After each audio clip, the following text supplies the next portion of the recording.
Itu Mbak katanya, itu ada bayi terbang. Anak nenek pernah ada ribut gak sama orang? Waktu itu sih yang kejadian gede katanya, yang waktu rebutan lahan, bereaksi Mai, reaksinya aneh, sambil nunjuk-nunjuk kepala, nangis-nangis, tapi bahasanya asing, gak ada yang ngerti di situ. Ternyata anaknya nenek ini nih disantet. Santetnya namanya santet Braja, 3 turunan katanya. Mbak katanya, mamanya udah gak kuat, mamanya udah ngerasain sakit, katanya mama udah ngerasain sakit. Jagain dede ya Mbak, anaknya mama yang paling gede. Itu udah jadi traumatis Mbak, saya udah jadi pengalaman yang paling bikin saya trauma. Persaingan usaha mengubah senyum jadi bara api. Ucapan tak pantas menyalakan dendam tersembunyi. Di malam sunyi mantra goib dirapal penuh murka. Santet Braja dikirim, menyasar satu keluarga. Bukan satu tubuh yang menanggung sakit yang pilu, namun 3 keturunan ikut terikat kutukan itu. Sakit yang berpindah dari kakek ke anak cucunya, menyerang lintas generasi dari keluarga Mbak Rara.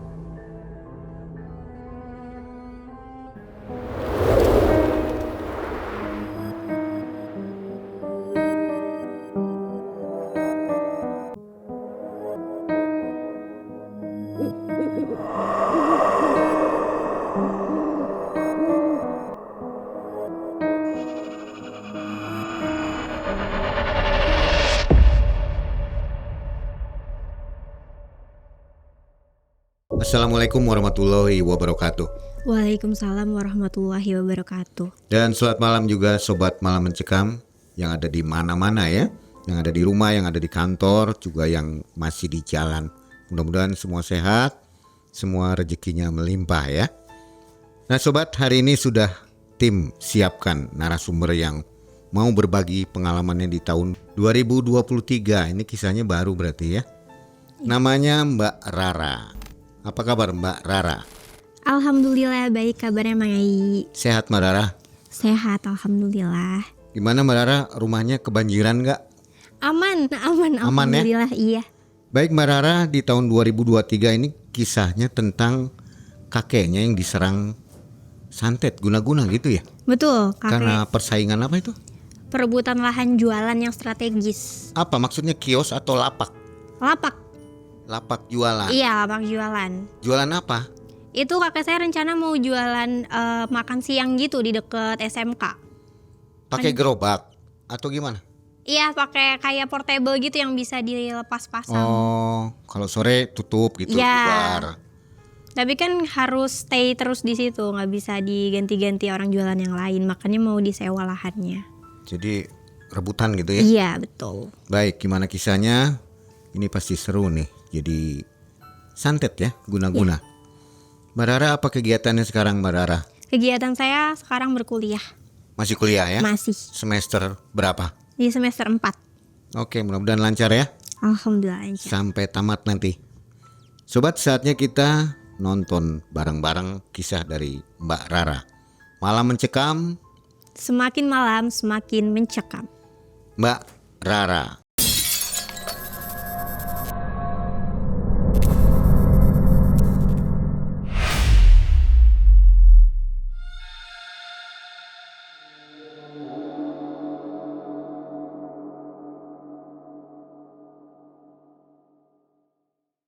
Jadi begini Mang Ai, kejadiannya ini pada tahun 2023.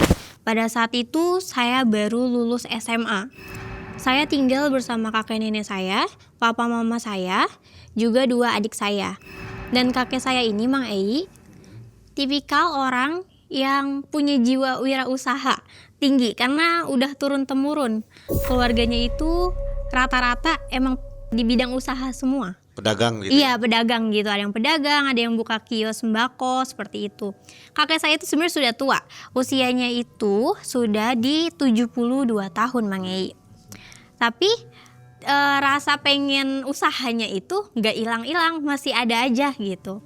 Masih sehat ya? Masih, dia seger banget, masih sehat kakek saya itu. Nah, pada saat itu Mang Ei, saya lulus SMA kan di rumah aja, masih nungguin waktu untuk ujian masuk ke kuliah negeri ya. Jadi kebanyakan waktu itu di rumah. Pada saat itu sore-sore saya ada di kamar pada saat itu. Mama panggil, "Mbak sini dulu." Saya dipanggil Mbak sama mama saya yang Mei. Terus, "Mbak sini dulu." Saya bilang, "Iya mah, kenapa? Ada apa?" "Mbak kamu mau kemana? Sore ini mau pergi nggak?" "Enggak," kataku, karena males, nggak mau keluar rumah. Terus mamaku bilang, "Kalau mau minta tolong boleh nggak?" "Mau apa sih?" Aku jawab ya pada saat itu, "Mau apa sih mah? Mau kemana?" Terus mama pada saat itu bilang ke aku, "Mbak titip rumah dulu, titip rumah soalnya dede ada di rumah." Papa saya juga pada saat itu berangkat kerja Mang Ei. Dia lagi berangkat kerja, shiftnya itu pulangnya nanti besok paginya. Jadi saya suruh jaga rumah, jagain adik saya di situ. Mama bilang, "Mbak, Mama titip rumah ya," katanya, "titip dedek. Mama mau nganterin kakek dulu." "Oh, nganterin kemana sih?" Aku jawab gitu, "Nganterin kemana sih mah? Mau ngapain?" Aku tuh kalau ditinggal berdua sama adik aku, ditinggal sama adik-adik aku, suka gak akur.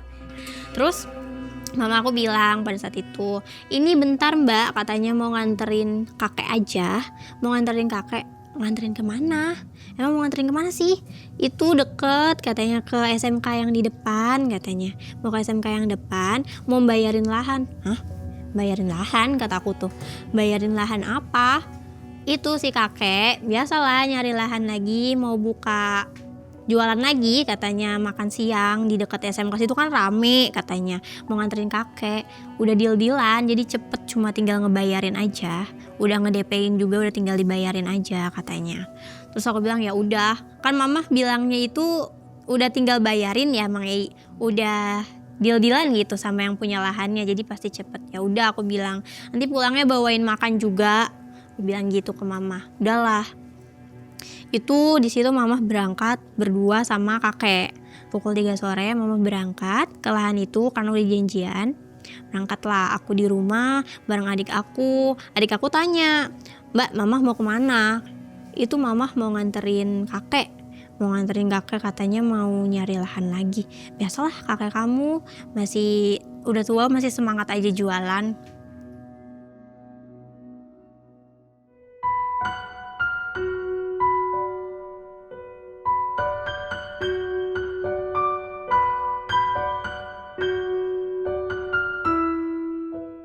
Aku di situ sama adik aku bareng main HP masing-masing, kesibukan masing-masing lah.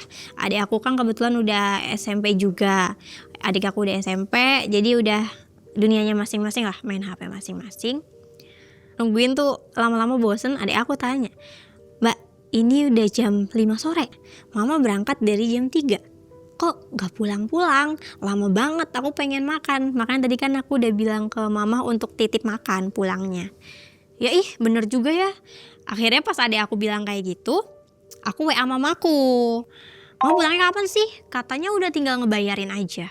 Katanya udah deal-dealan, udah tinggal ngebayar. Kok lama banget pulangnya? Ini dedek mau makan, aku juga mau makan." Aku bilang gitu. Checklist 2, WhatsAppnya checklist 2, tapi gak langsung dibalas itu. Terus gak dibalas-balas sampai akhirnya adik aku ngomong lagi ke aku. Kan agak rewel ya adik aku itu. "Mbak, mana? Udah di WA belum? Kok gak pulang-pulang?" Katanya gitu. Aku makin kesel deh, makin gemes kalau adik aku udah ngomong aja.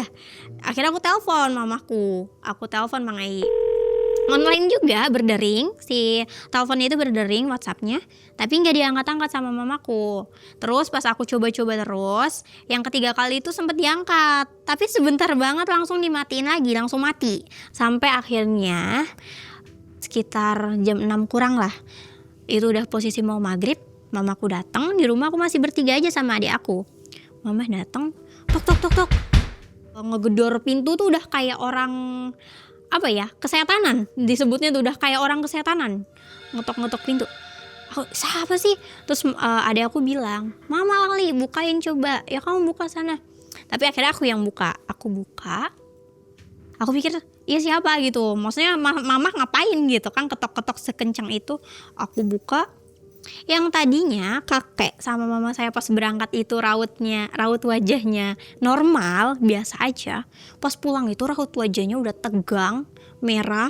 Kalau mama saya itu kayak orang yang habis marah-marah. Kayak orang yang emosinya itu udah tinggi dia, Mang Ei.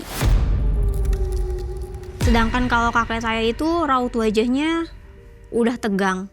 Ditambah lagi dengan usianya yang udah sepuh ya, tegang memelas gitu, tapi ada memelasnya kayak orang habis nangis, selesai nangis. Orang tua kan mukanya itu bikin kasihan kalau nangis tuh, Mang Ei. Begitu, saya bingung tuh, "Mah kenapa?" Saya tanya, "Mah kenapa?" Mama saya di situ sedikit agak ngedumel. Dumelannya itu yang samar-samar aku denger, "Sialan emang orang itu kurang ajar." Mama saya berkali-kali bilang seperti itu. Akhirnya aku sedikit dengan nada tinggi, aku nenangin mama. "Mah, stop dulu. Aku di sini nggak ngerti apa-apa. Aku nggak tahu mama habis kenapa. Coba tenang dulu," aku bilang. "Duduk dulu." Akhirnya aku tenangin mama aku suruh duduk tuh di ruang tamu depan tuh, Mang Ei. Mama udah duduk, udah agak, kalau emosi tuh udah agak berkurang emosinya gitu, Mang Ei. Nenek gedor-gedor dari belakang, kedengeran suara gedor-gedor nenek dari belakang, pintu belakang. Akhirnya aku ke belakang, bukain pintu buat nenek. Pas nenek banget pulang ngaji. Nenek kalau pulang ngaji itu maghrib, Mang Ei. Aku langsung dong bilang ke nenek saya, pas habis aku bukain, "Nek, itu mama sama kakek kenapa? Mukanya kayak orang habis berantem. Si mama pulang-pulang mukanya itu kayak orang habis marah, sedangkan si kakek itu mukanya bikin kasihan," aku bilang. "Mukanya kayak orang habis nangis." Nenek langsung panik dong. Aku ngomong kayak gitu, nenek langsung panik, langsung ke depan, ke ruang tamu, ke depan. Aku ngambilin minum untuk mama. Aku ngambilin minum dulu. Aku ke depan lah. Aku ke depan juga. Nenek udah di depan duluan. Nenek juga di situ aku denger. Nenek tuh udah nanya-nanya ke mama kayak, "Ada apa? Kenapa?" Tapi mama tuh belum cerita, belum ngeluarin tadi abis ada kejadian apa tuh belum bilang. "Mah, ini minum dulu aja," aku bilang. "Mama minum dulu aja, biar mama gak bikin bingung orang rumah. Orang rumah tuh gak ngerti apa-apa, Mah. Mama keluar tadi baik-baik aja. Mama tadi keluar gak apa-apa. Kalau tiba-tiba mama keluar, mama balik lagi ke sini kayak begini, saya, nenek, apalagi adik-adik, bingung." Saya bilang begitu. Udah lah, begitu aku kasih minumnya itu, mama minum, terus aku ambilin juga untuk kakek aku. Kakek aku di situ belum bersuara, belum ngomong apa-apa. Masih wajahnya yang tegang, melas itu masih sama. Gak ada satu kata pun yang keluar dari mulut kakek saya di situ. Saya temenin nenek saya untuk nanya ke mama baik-baik, "Gimana, Ma? Jadi ada apa?" Mama saya ceritalah ke nenek saya. Dan yang saya dengar itu, Mang Ei, saya kan hanya mendengarkan di situ. Yang nanyain itu nenek.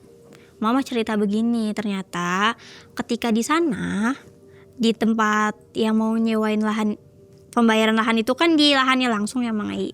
Ternyata di sana mama itu ribut sama orang. Dan orang ini itu orang yang ngerebut lahan. Jadi istilahnya lahan yang awalnya udah di-deal-dealan, udah mau disewa kakek saya, giliran udah tinggal dibayar aja, ada yang rebut. Dan si yang punya lahan ini malah ngasihin ke orang yang baru itu, yang baru ngerebut itu, katanya dengan tawaran harga yang lebih tinggi. Jadi perihal di harga. Nah, cuma di situ tuh pas banget kata mama saya ada si penyewa lahan yang barunya itu, yang ngebayarin, yang ngerebutnya itu ada juga di situ. Bahasanya itu merendahkan kakek saya. Karena dia udah ngerebut, dia merendahkan kakek saya dengan kata-kata yang gak patut untuk dikeluarkan dan didengar.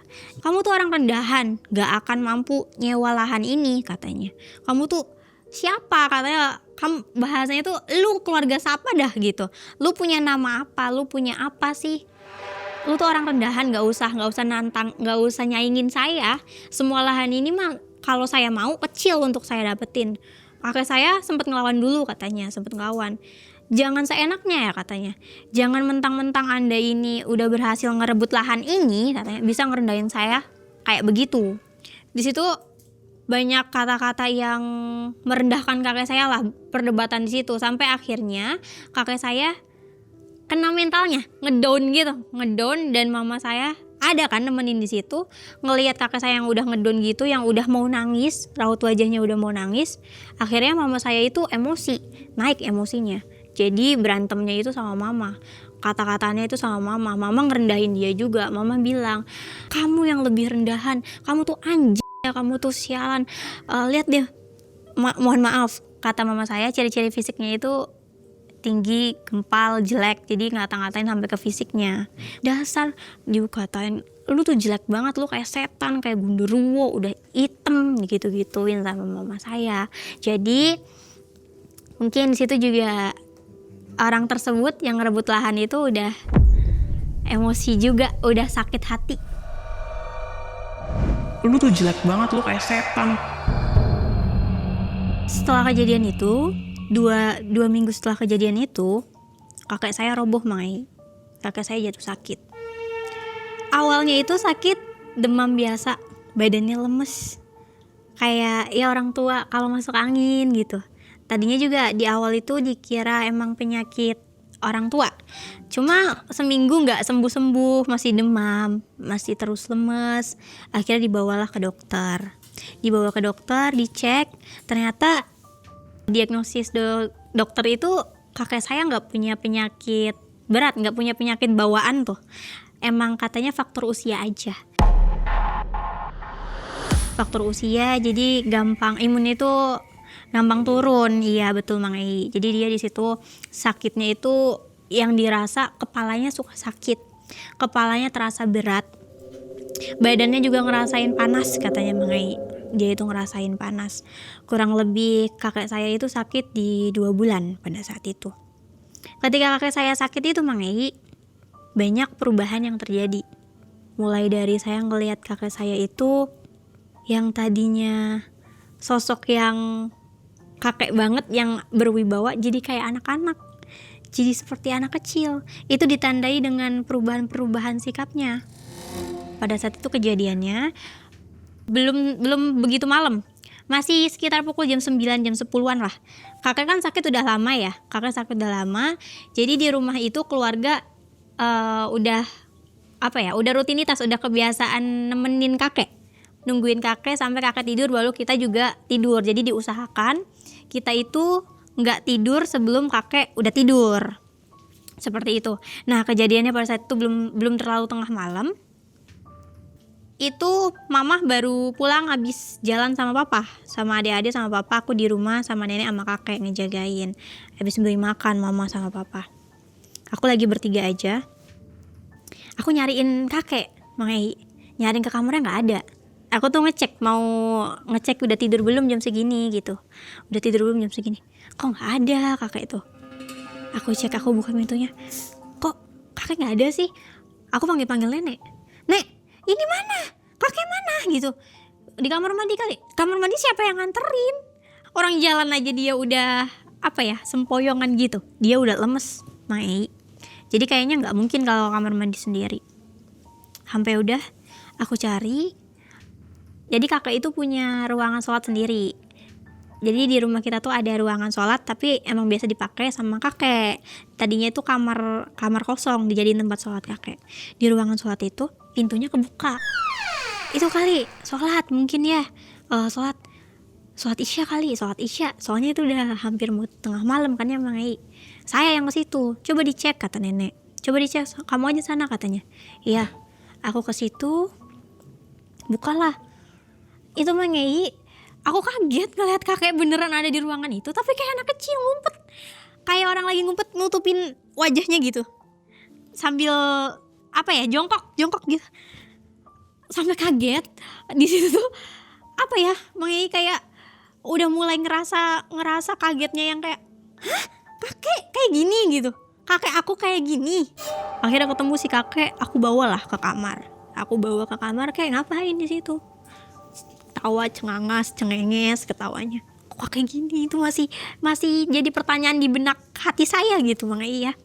Aku bilang ke nenek, aku laporan, Nek, itu tadi benar ada di tempat sholat. Oh kata nenek, lagi sholat tah katanya. Enggak lagi sholat, orangnya lagi ngumpet kata aku. Hah, ngumpet gimana? Nenek aja kaget. orang yang bertahun-tahun nemenin kakek gitu ya, orang yang dari muda sampai nemenin tuanya gitu, bareng-bareng. Oh ya udah nggak apa-apa katanya, mungkin lagi ini aja kali, kangen tempat sholatnya kata nenek. Udah itu mulai dari situ udah makin yakin ngerasa kakek itu udah beda. Pada saat sakit itu beda. Ada satu momen lagi Mai, pada saat itu udah selesai kejadian itu. Malam lah. Itu posisi kakek udah tidur. Mama udah tidur masuk kamar, papa aku juga udah masuk kamar, adik-adik aku juga udah tidur. Aku juga posisi di situ udah selesai nemenin kakek aku, udah masuk ke kamar. Cuma tengah malam, pada saat itu sekitar pukul jam 1 malam kurang lebih ya Mai. Seingat aku itu jam 1, aku pengen ke kamar mandi, mau ke toilet, aku mau pipis. Keluarlah aku dari kamar. Aku ke kamar mandi. Ya udah normal aja aku kamar mandi, buang air kecil, udah selesai. Aku mau balik ke kamar. Pas mau balik ke kamar, itu kan posisi karena tengah malam jadi udah sunyi banget. Terdengarlah samar-samar suara ketokan pintu. Arahnya itu dari kamar kakek saya. Karena emang lagi sunyi jadi aku denger. Itu tuh ketokannya bernada, bukan yang tok-tok kenceng gitu Mai, bukan ada nadanya. Itu cuma 3 kali aja aku denger. Cuma tok tok tok gitu. Jadi aku pikir kakek aku, karena dia udah lagi lemes ya. Jadi ngetok-ngetok pintu itu pelan. Barangkali mau minta tolong diambilin apa gitu kan, aku samperin lah. Ikutin suara ketukan pintu itu ke depan kamar kakek. Aku jalan ke situ, pas udah di depan kamar kakek, brak! Pintu itu yang tadinya setengah ketutup karena sengaja nggak ditutup rapet tuh Mangi. Takut kakek saya tengah malam bangun manggil-manggil biar kedengeran. Brak! Aku sampai kaget pas di depan pintunya udah brak gitu, kayak dibanting, kayak ada orang yang ngebanting dari dalam, kenceng banget. Aku sampai kaget langsung di situ masih ngerasa langsung merinding. Sekujur badan tuh langsung ngerasain merinding.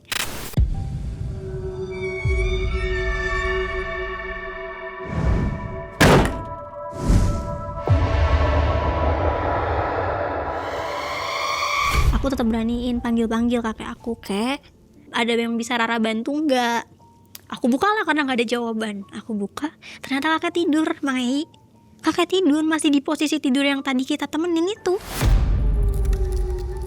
Masih di posisi yang sama, lagi tidur. Dari situlah mulai aku makin merinding, lari aku Mai ke kamar aku. Besokannya aku ceritain ke nenek, ceritanya bukan ke mama aku ceritain ke nenek. Aku bilang, "Nek, kakek tuh emang orangnya begini. Kenapa sih emang?" Jadi masih yang kayak nutupin biar sebenarnya kan nenek juga udah ngerasa itu tuh, tapi ditutup-tutupin biar akunya nggak ngerasa takut. "Emang kenapa sih?" katanya. "Soalnya masa kakek jadi kayak gini sih?" kataku tuh. Terus banyak kejadian-kejadian yang aneh pas kakek sakit. Akunya tuh takut, walaupun di rumah rame tuh aku takut. Aku bilang gitu. Takut kakek kenapa-kenapa juga. Terus nenek aku bilang, ngelahan napas pas ngomong juga, "Nenek juga sebenarnya ngerasain," katanya. "Seumur-umur saya tuh nemenin kakek kamu dari dulu muda, dia tuh perilakunya nggak kayak gitu. Nggak mungkin tuh ngumpet jadi tempat sholat," katanya. Terus sakit yang sekarang, biasanya dia kalau sakit tuh 3 hari 7 hari udah selesai. Nggak pernah sakit yang lama Mangai. Itu tuh pertama kalinya dia sakit yang lama. Pertama kalinya. Udah sampai momen puncaknya itu Mangai. Ini abis kejadian yang pintu tertutup itu, aku udah nyeritain ke nenek. Akhirnya puncak kejadiannya itu tengah malam juga, tengah malam Mai. Setelah sakit berapa lama itu? Itu udah masuk di sakit kedua bulan. Kan kurang lebih sakit itu 2 bulan. Ini masuk ke bulan keduanya tuh Mai.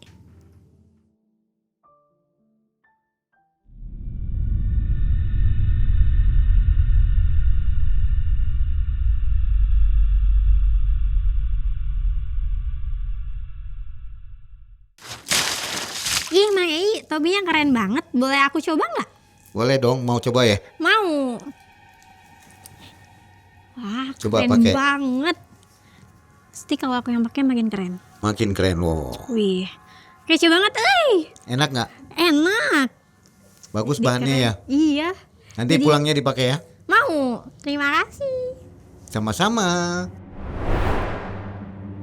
Itu tuh pas udah masuk ke bulan kedua itu, dia yang sakit bulan kedua, kakek tuh udah sering banget, makin sering, makin intens ngerasain tubuhnya itu panas, Mai. Kepalanya berat, itu di dua gejala itu tuh makin intens. Ngerasain itu makin intens di bulan kedua itu, dan puncak kejadiannya jam 11 itu hujan gerimis. Kakek saya ngerasain panas banget, panas katanya panas. Kita yang nemenin kakek di situ, kita semua belum tidur karena nggak boleh tidur kalau kakek belum tidur. Kita udah khawatir tuh, makin khawatir. Kakek ngerasain panas, padahal kita semua di situ ngerasain dingin. Kakek bilang itu panas, katanya panas. Aku kan deket sama kakek, termasuk cucu kesayangan kakek lah. Aku jadi yang nenangin. Kek, ini tuh dingin loh. Rara aja tuh ngerasain dingin, masa kakek ngerasainnya panas, kataku tuh. Terus kalau mau apa, kakeknya mau dikipasin, Rara yang kipasin. Ini kipas sudah nyala, aku bilang. Kipas sudah nyala. Itu posisi di ruang tamu, Mangi, di depan. Jadi ruang tamu kita tuh pintunya kan yang bukan 2 itu, jadi dibuka semua karena bilang panas, dibuka semua sama papa saya. Panas? Enggak panas. Ngobrol sama saya udah beda. Saya ngerasain sering banget ngobrol sama kakek. Panas saya tuh, katanya panas banget, pengen keluar. Udah kayak gitu, akhirnya si kakak itu tetap maksa untuk keluar. Aku nggak bisa nahan, nggak ada yang bisa nahan juga. Keluarlah. Mama saya bilang udah nggak apa-apa deh, sebentar aja, katanya. Ya udah, bentar aja ya bapak, kata mama saya. Bentar aja ya pak, katanya. Keluarlah, hujan-hujanan kayak anak kecil, Mangai. Itu aku ngelihatnya sampai yang terheran-heran. Hujan-hujanan. Terus di depan rumah itu ada genangan air. Jalan yang lobang gitu. Jadi genangan air. Duduk sambil mainin air gitu-gitu. Mainin air gitu. Aku ngelihatnya takut. Adik-adik aku ngelihatnya heran. Akhirnya di situ aku ngomong langsung sama nenek. Dah nek, ini mah emang udah gak wajar lah. Aku ngerasain kok, nggak mungkin kan nenek nggak ngerasain juga. Di situ ada mama juga. Aku bilang mama juga nggak mungkin nggak ngerasain. Ya tapi ya udah, emang udah tua kok. Terus nenek bilang biasanya kalau orang yang udah tua itu bakalan balik ke sikap seperti anak-anak. Sedangkan kalau dari anak-anak itu transisinya seperti orang dewasa. Tapi kalau orang yang udah tua kayak anak-anak lagi. Udah semenjak kejadian yang kakek saya hujan-hujanan itu, tiap jam 1 malam itu rumah seperti dilempar pasir, kayak dilempar pasir, bukan batu yang dilempar, bukan, jadi bunyinya tuh nyebar. Itu intens tiap malam Jumatnya. Udah, kakek aku sakit 2 bulan. Akhirnya anak pertamanya si Bude, aku panggil Bude, dia tinggal stay di Surabaya, pulang mau ngerawat si kakek juga, karena kan udah sakit 2 bulan tuh Mang Ei, udah di rumah. Orang-orang yang tinggal bareng kan udah puas lah istilahnya, udah ngurusinnya udah puas. Jadi Bude ini pulang pengen ngerawat, bilang ke nenek, udah dibawa tetira ke rumah saya aja. Kalau orang Cirebon mah nyebutnya tetirah ya, tetirah, jadi sementara gitu. Dibawa karena si Bude ini punya rumah yang di Cirebon juga, dan gak beda jauh dari rumah kita yang kita tinggalin itu, gak beda jauh, masih satu desa. Gak sampai sehari Mangai, cuma selang beberapa jam aja dikabarin katanya kakek nggak ada. Terus pas dikabarin kakek nggak ada itu, kondisinya itu apa ya, bikin keluarga kasihan. Matanya masih kebuka, si kakek matanya kebuka. Terus Bude nyeritain katanya nggak ada yang nemenin kakek saya pas kakek saya nggak ada, itu nggak ada yang nemenin. Jadi apa yang dirasain, apa yang kakek saya pada detik-detik akhirnya itu nggak ada yang tahu. Dah, jadi kakak aku itu meninggal setelah sakit kurang lebih 2 bulan Mangai. 7 hari kakak aku baru dimakamin.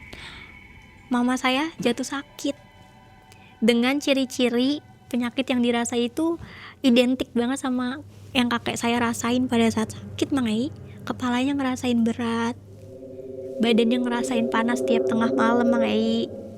Itu mulai banyak kejadian-kejadian yang makin janggal lagi Mangai di situ. Pas mama saya sakit 2 kali lipat lebih banyak kejadian janggal daripada pada saat kakek saya sakit.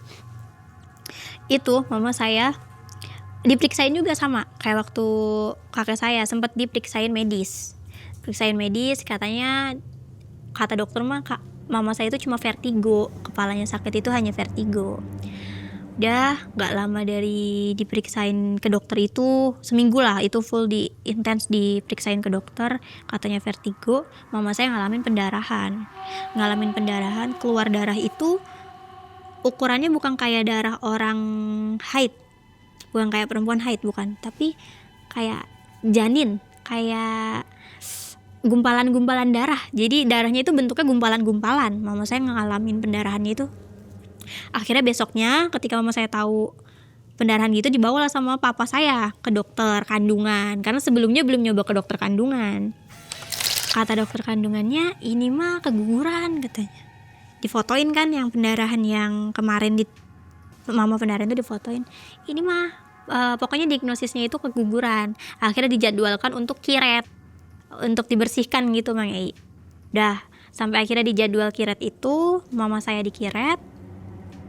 Dipikir keluarga setelah dikiret itu harusnya mah penyakit tuh udah makin membaik, harusnya udah nggak lagi ngerasain yang gejala-gejala yang katanya badannya panas, kepalanya sakit, karena udah kita ngerasain itu udah ditemuin penyakitnya itu awalnya gara-gara keguguran yang tidak diketahui, seperti itu Mang Ei.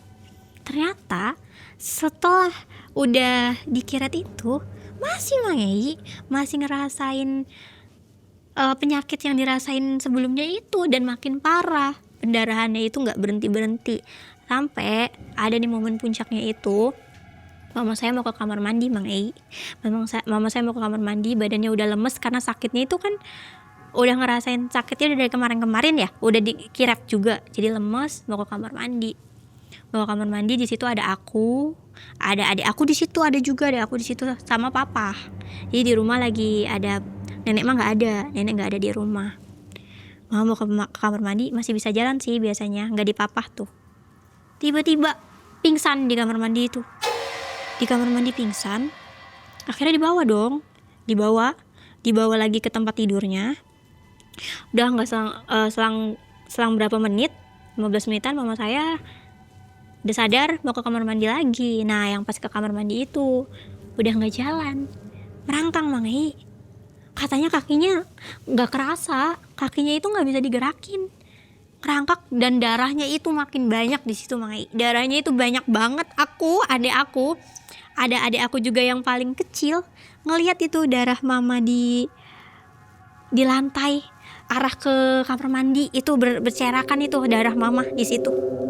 Aku ngelihatnya serem, kayak apa ya, hantu yang jalannya pakai tangan tuh, darahnya kemana-mana, ngerangkak. Ngelihatnya tuh udah yang jadi traumatis lah di situ. Dan di situ itu kejadian puncaknya ketika mama sakit, sampai karena aku teriak ngelihat mama yang kayak gitu, ayah itu mama kok kayak gitu. Ayah saya nenangin saya, nggak apa-apa, katanya nggak apa-apa. Tapi kan orang-orang tetangga udah pada dengar teriakannya aku, adik-adik aku pada nangis kan, pada dengar itu, pada kumpul. Jadi kayak udah sampai kayak tontonan. Jadi tetangga-tetangga yang rumahnya nggak gitu jauh tuh tahu lah mama saya sakit separah itu. Saksinya jadi bukan hanya keluarga dekat gitu, tetangga-tetangga pun tahu apa penyakit mama saya yang dialamin. Mama saya itu tahu. Ceritalah aku sama papa tuh cerita ke nenek, mama kayak gitu, ngalamin kayak gitu. Nenek ya punya naluri ibu ya gitu, namanya seorang ibu punya naluri ibu. Dia ngerasa takut anaknya pergi juga, takut anaknya nyusul kakek gitu, karena kakek itu belum lama meninggal, itu belum lama, baru dimakamin 7 hari anaknya langsung sakit kan. Jadi nenek tuh udah pikirannya itu negatif. Jadi yang tadinya kita sekeluarga masih positif, ya udah medis, akhirnya insting pertama itu dari nenek. Nenek udah ngerasa kayaknya ini bukan medis, kayaknya yang dialamin sama suami saya sama anak saya ini penyakit yang non medis, bilangnya begitu. Nenek saya coba izin ke mama saya semenjak kejadian itu tuh Mang Ei, kan udah parah ya itu, sampai kaki nggak bisa digerakin, bisa dibilang lumpuh lah. Tapi mama masih sadar ya? Mama masih sadar, cuma udah makin masih lemes. bagus. Masih makin lemes. Nenek tanya, mama izin bawa Nok coba ikhtiar berobat ke non medis ya Nok ya? Sedangkan mama saya itu tipikal orang yang nggak percaya hal kayak gitu, Mang Ei. Nggak percaya mama saya, jadi nggak mau. Dibujuk sekali, 2 kali, nggak mau sampai makin banyak lagi tuh kejadian-kejadian janggalnya. Mama saya, pas saya nemenin mama saya, ada di samping mama saya nih, nemenin Mang Ei. Mama saya masa bilang, itu Mbak katanya, itu ada bayi terbang. Ada bayi terbang. Hah? Saya sempet bingung dulu. Bayi terbang mah. Mama tuh kalau ngomong yang bener mah, kataku tuh. Jangan kayak gitu. Sebenarnya tuh saya udah nahan takut. Sebenarnya saya udah merinding sendiri. Udah kayaknya udah capek banget gitu. Pas kakek banyak kejadian janggal, pas mama sakit banyak kejadian janggal. Saya juga awalnya sama kayak mama saya, tipikal orang yang nggak percaya kayak gitu.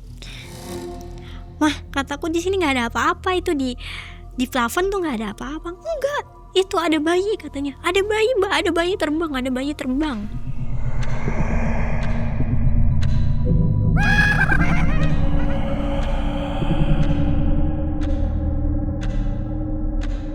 Selesai kejadian itu, mama saya makin kondisinya udah nggak yang, udah lemesnya lemes banget tuh. Udah makin sakit lah, makin parah gitu. Mama saya manggil saya Mang Ei, siang-siang itu manggil saya, Mbak, sini ya katanya, Mama mau ditemenin. Itu udah bikin saya takut. Mama manggil gitu aja saya udah takut. Manggil saya, iya mah, Mbak di sini, orang Mama sakit tuh Mbak yang nemenin terus, Mbak tuh nggak akan kemana-mana mah gitu. Udah kayak gitu, Mama saya tuh nitipin, udah kayak nyerahin apa ya, hal yang mau ditinggal sama dia. Mbak katanya, mamanya udah gak kuat, mamanya udah ngerasain sakit, katanya. Mama udah ngerasain sakit, mama nitip adik-adiknya Mbak katanya. Mama nitip dede, jagain dede ya Mbak, anaknya mama yang paling gede. Itu udah jadi traumatis buat saya, udah jadi pengalaman yang paling bikin saya trauma. Saya takut kehilangan mama saya di situ, Mang Ei. Jadi tuh mama saya udah nyerahin hal-hal yang kayak udah mau ninggalin saya. Saya udah ngerasa itu hari terakhir saya sama mama saya. Jadi aku cerita sama nenek saya, aku bilang kayak gitu ke nenek juga, jadinya nangis kan. Nenek juga jadi ngerasain takut udah kehilangan suaminya, terus kehilangan anaknya. Yang kayak gitu, akhirnya nenek udah makin ngerasain takut tuh Bang. Udah makin ngerasain takut kehilangan anaknya. Jadi nenek nekat nggak izin sama mama, mau ada rencana diobatin di non medis. Nenek tuh udah coba-coba cari orang yang bisa diajakin tukar pikiran, Bang. Diajakin tukar pikiran ini solusinya gimana ya? Anak saya tuh udah sampai kayak gini, solusinya harus gimana, diobatin di mana?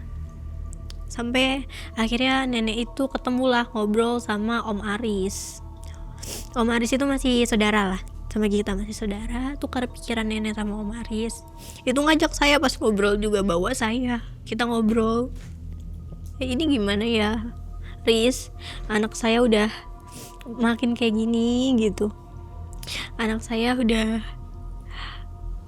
udah takut anak saya ikut sama suami saya lah. Oh ya Mang Ai, ini si Mang Aris ini namanya udah saya samarin ya, nama aslinya itu bukan nama tersebut, udah saya samarin. Terus cerita, tukar pikiran, pas banget. Ternyata Om Aris itu orang yang percaya hal kayak gitu, dan kebetulan pernah berguru ilmu, iya, spiritual gitu. Itu pas bangetnya bilang kayak gitu, akhirnya nyaranin si Om Haris, ya udah gini aja, mau coba ikhtiar nggak dibawa ke gurunya saya yang dulu saya berguru ini? Ya udah, nggak apa-apa, udah katanya, saya nggak mau izin lagi sama anak saya, yang penting anak saya sembuh, mau gimana pun caranya, kata nenek saya. Terus aku bilang juga ke Om Haris, iya Om, emang gimana? Saya tanya gitu ke Om Haris. Nanti pengobatannya nggak bisa di rumah, kalau sama dia pengobatannya nggak bisa di rumah, mama kamunya yang dibawa ke sana ya, Ra, katanya gitu. Itu katanya di daerah kata nenek saya. Jadi mau dibawa kapan? Dijadwalin itu dapatnya di Jumat karena harus hari Jumat.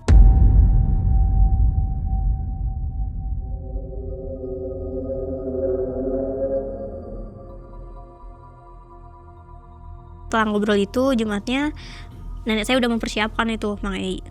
Udah dipersiapkan untuk ngebawa nenek saya. Udah izin juga ke papa saya, udah bilang, istri kamu mau saya bawa, coba ngobatin itu ya, katanya. Terus kata papa saya, iya mah nggak apa-apa, yang penting istri saya sembuh, katanya gitu. Jadi udah setuju, kalau papa saya mau udah setuju. Akhirnya dibawa.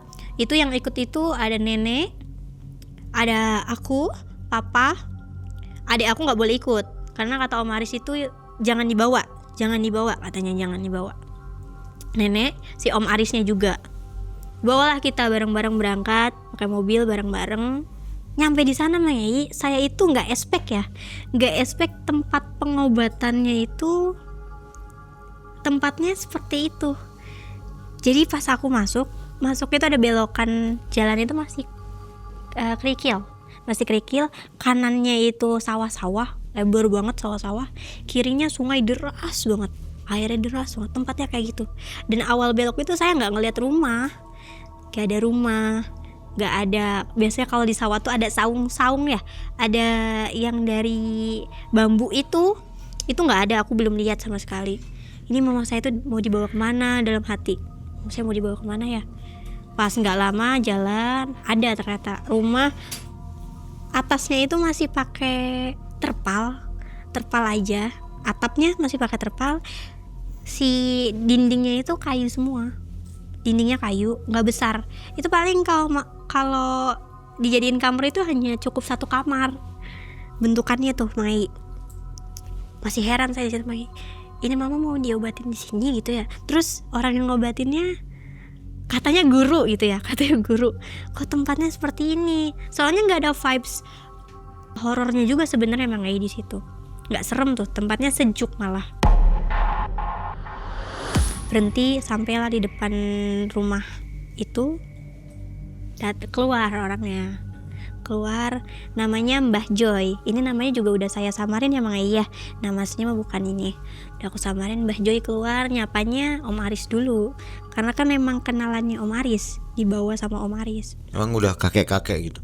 Orangnya udah kakek, makanya dipanggil itu Mbah, udah berumur lah. Dia cowok yang ngobatin ini. Aku sebut Mbah Joy. Terus di situ kita masih di mobil, yang turun baru Om Aris aja, terus udah ngobrol sama Om Aris suruh manggil kita, mama langsung suruh dibawa masuk aja, dibawa masuk ke rumah itu. Bawalah, diangkat sama papa saya. Masuklah, saya ikut masuk. Saya pertama kali masuk ngeliat ruangannya tuh kaget. Jadi si lantainya itu tuh udah nggak pakai tehel, masih tanah. Soalnya katanya kalau hal seperti itu misalnya langsung ditempelin ke tanah nggak bisa langsung masuk ke tubuh, katanya Mang Ei. Om Aris bilang gitu. Saya dibawa masuk ke situ, ditidurin lah. Udah ditempatin tuh. Ada tidurin gitu, dimasukin. Saya bingung awalnya. Mama saya ini diobatinnya mau cara yang kayak gimana?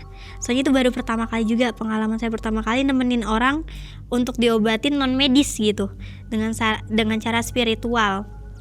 Si Mbah Joy ini masih tanya-tanya ke nenek, ngobrolnya sama nenek. Kayak ini anak tuh udah sakitnya berapa lama? Ya kurang lebih udah ada 2 mingguan katanya. Dia itu jatuh sakit itu semenjak bapaknya nggak ada, Mbah, katanya. Bapaknya nggak ada nih, baru 7 harian si anak saya itu udah sakit, langsung jatuh sakit. Dan sakit yang dirasanya itu sama kayak bapaknya. Nenek saya dijelasin gitu, badannya kerasa panas, kepalanya kerasa berat banget. Tuh di bagian kepala tuh udah jadi apa ya? Oh, ucapan dia sehari-hari lah, bilang kepalanya sakit itu Mang Ei. Nenek saya bilang kayak gitu. Terus kata mbahnya, oh katanya, nggak banyak ngomong. Dan di situ si mbahnya juga nggak mau ngeliat mama saya.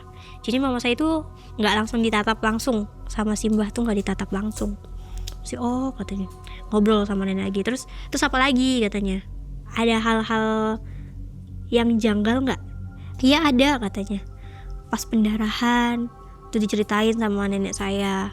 Ada bayi terbang, itu juga diceritain sama nenek saya. Gak lama aku juga lagi ngedengerin mereka ngobrol itu. Mama saya bangun Mangai, duduk langsung tegak. Yang tadi dia tiduran duduk, langsung duduk. Ekspresi wajahnya tuh udah kayak bukan mama. Senyumnya aneh. Senyumnya tuh bukan senyumnya mama ketika mama sehat. Senyumnya ngeri. Matanya juga udah banyak di putih-putihnya. Jadi hitam-hitamnya tuh udah kecil. Duduk senyum, arahnya ke saya. Saya pas di samping kanannya, arahnya ke saya gitu.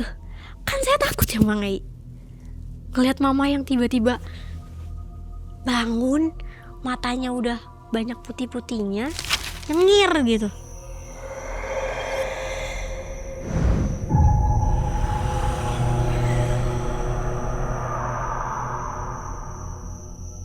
Saya bilang sama papa, ini gimana? Takut.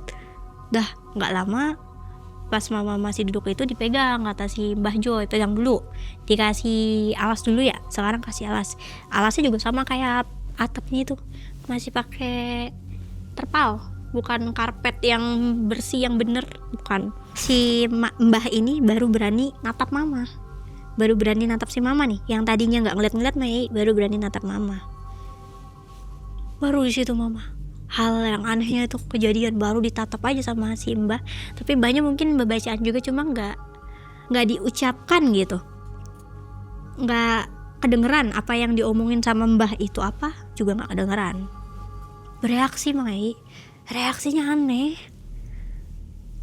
sambil nunjuk-nunjuk kepala, nangis-nangis, tapi bahasanya asing, nggak ada yang ngerti di situ. Dan di situ Mbah Joy belum ngomong apa-apa. Pada saat mama saya teriak-teriak ini, saya sempat videoin juga karena saya bawa handphone Mangai, jadi ada dokumentasinya. Udah saya kirim juga. Boleh kita tayangkan ya? Boleh, tapi minta di blur aja ya Mangai. Oke.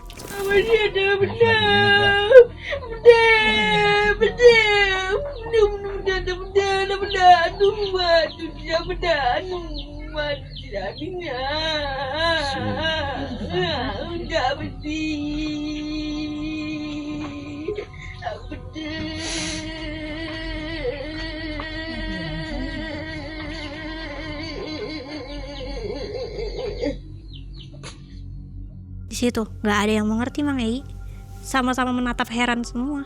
Bahkan Om Aris aja yang bisa dibilang untuk ilmu seperti itu tuh di atas kita orang normal lah, dia kan udah pernah ikut berguru gitu. Dia aja ekspresinya heran, kayak apa ya, ngomong apa, karena kenceng banget mama tuh nunjuk-nunjuk si kepala, nunjuk kepala. Bahasanya makin aneh, makin nangis itu si mama, makin nangis. Aku dalam hati, ya Allah, aku tuh cuma pengen mama sembuh. Mau cara pengobatannya gimana aja, yang penting mama saya sembuh. Cuma pengen bareng-bareng lagi sama mama, pengen senyum-senyum lagi sama mama bareng-bareng. Udah, baru di situ seperti orang kesurupan pada umumnya tuh Mai, yang disuruh keluar gitu. Ada apa sih, komunikasi lah di situ, ada interaksi dari Mbah Joy-nya. Mbah Joy-nya pakai bahasa biasa kita mengerti. Keluar katanya, keluar kamu, keluar. Itu jadi si mama masih tetap nunjuk-nunjuk kepala.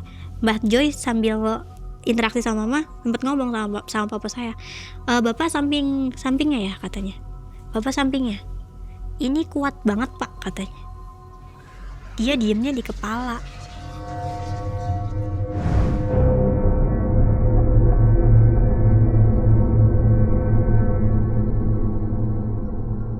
Dan katanya sih bahasanya itu manipulasi, jadi seolah-olah kayak gampang dikeluarin, kayak lemah.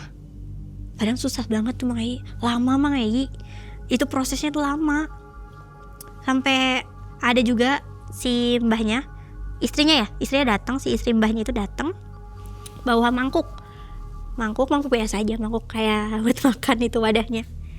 Gak ada bunganya, gak ada bunga. Biasanya kalau itu identiknya sama air kembang ya, itu airnya aja, nggak tahu itu air yang entah udah dibaca-bacain, entah udah di ngaji-ngajiin, kasihin lah ke si Mbah Joy itu. Dek minggir, bilang ke saya, minggir. Saya disuruh minggir, yang tadinya di samping mama saya tuh posisinya jadi ada di belakang nenek saya, di belakang nenek saya. Itu bukan dicipratin kayak gitu sama si mbahnya itu pas udah megang air itu. Jadi diolesin ke jidat mama saya itu, diolesin kayak gitu.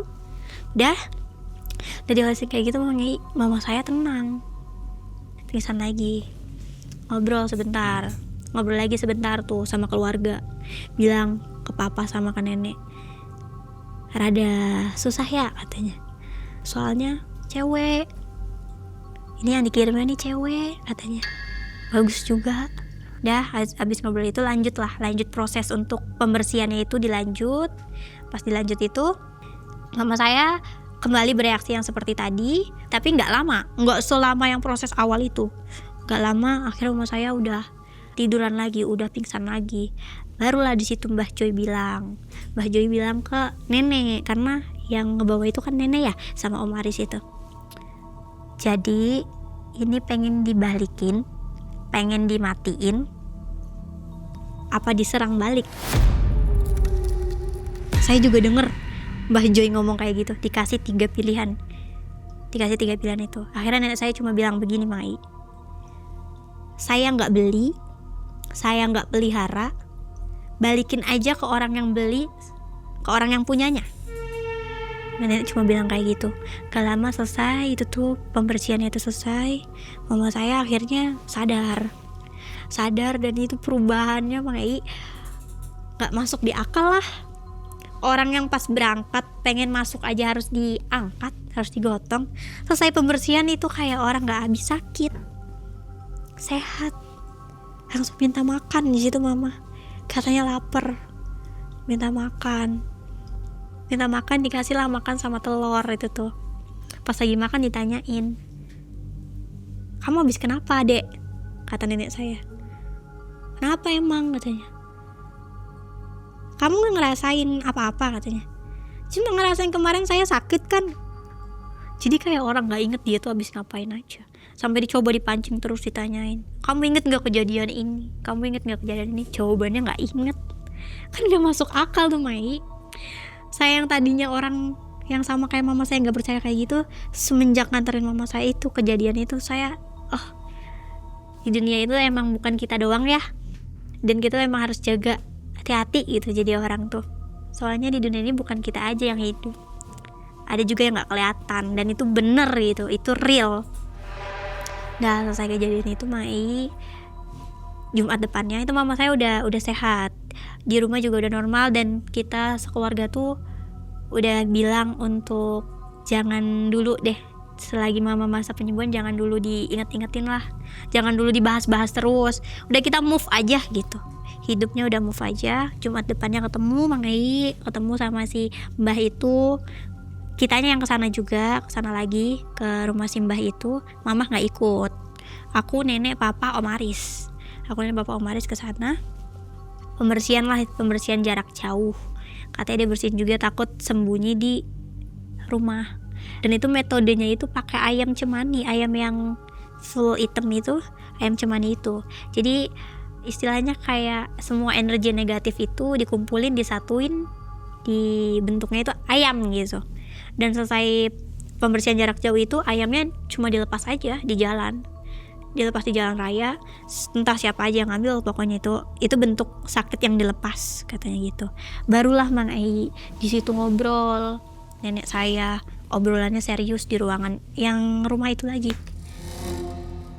Nek, kata Mbah, ternyata suaminya nenek, anaknya nenek ini nih disantet. Santetnya namanya santet Braja, 3 turunan katanya.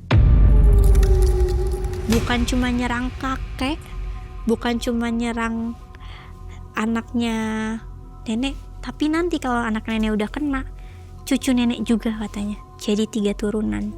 Jadi saya merinding. Dan ini yang diambil tuh bakalan anaknya si yang diobatin kemarin, maksudnya itu saya. Ternyata saya. Jadi waktu mama juga itu sebenarnya udah hampir kena. Nenek kan langsung penasaran, siapa emang yang ngirim, yang nyantet siapa? Yang nyantet siapa katanya. Anaknya ibu, anaknya nenek nih, anak nenek sama suami nenek nih pernah ada masalah nggak sama orang? Pernah ada ribut nggak sama orang?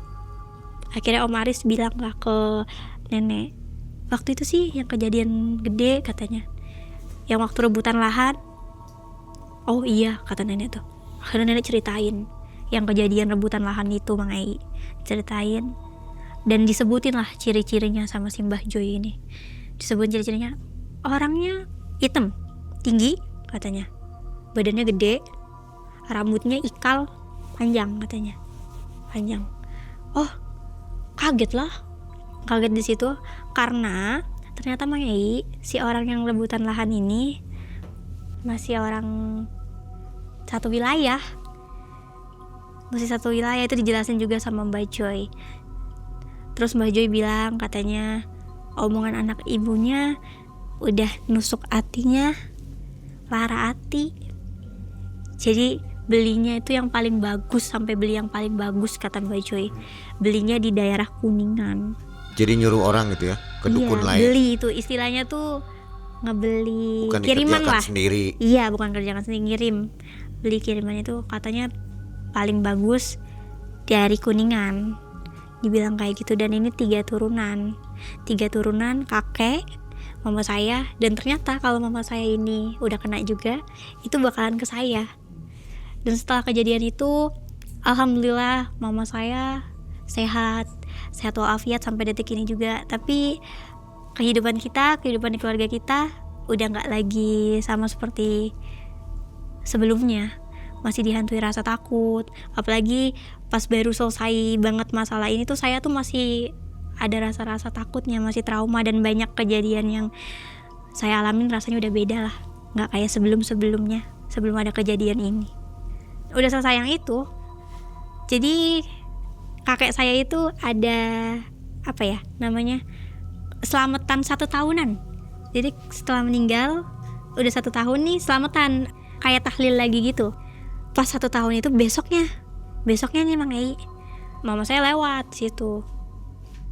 Mama saya lagi pergi sama nenek saya, ngelihat lahan itu kosong. Lahan yang dulu pernah rebutan, setahun lalu pernah rebutan itu kosong.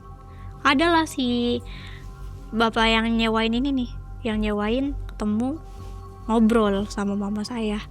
Mama saya tanya, ini kenapa lahannya kosong? Ya bu, jadi yang rebut kemarin nih, yang nyewa ini udah meninggal baru banget kemarin katanya. Baru banget kemarin. Terus kata yang bilangnya tuh, bu, meninggalnya tragis, ngeri.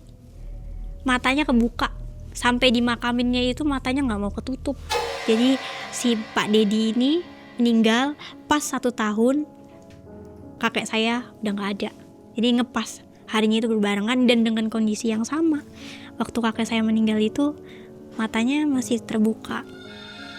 Dan gak ada yang tahu juga pas Pak Dedi meninggal. Jadi sama kayak pas kakek saya, gak ada yang tahu. Oke, jadi si pelaku juga meninggal dengan hal yang sama ya? Iya, betul Mang Ei. Baik, dari kisah ini kita bisa ambil kesimpulan ya Mbak Rara. Mungkin Mbak Rara mau kasih pesan untuk penonton Malam Mencekam. Kira-kira apa?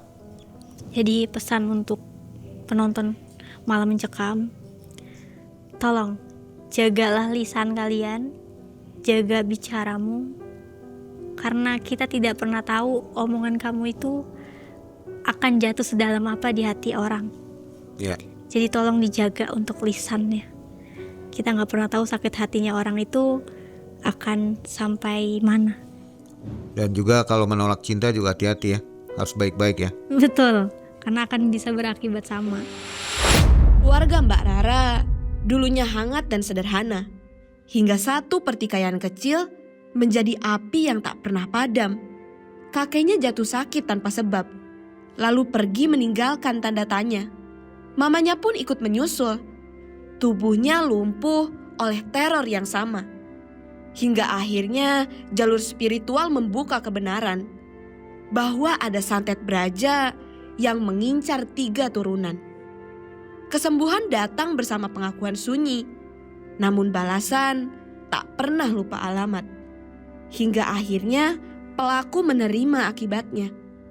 Dan Mbak Rara belajar bahwa dendam adalah warisan yang paling berbahaya. Info untuk sobat semua yang belum mencet tombol gabung dan belum masuk ke member area, silakan jalan-jalan di situ untuk nonton kisah-kisah yang tidak ada di video regular ya. Karena di sana ada kisah mistis yang tidak bisa ditampilkan di sini. Oke, mudah-mudahan sobat suka dengan fitur tambahan dari Malam Mencekam.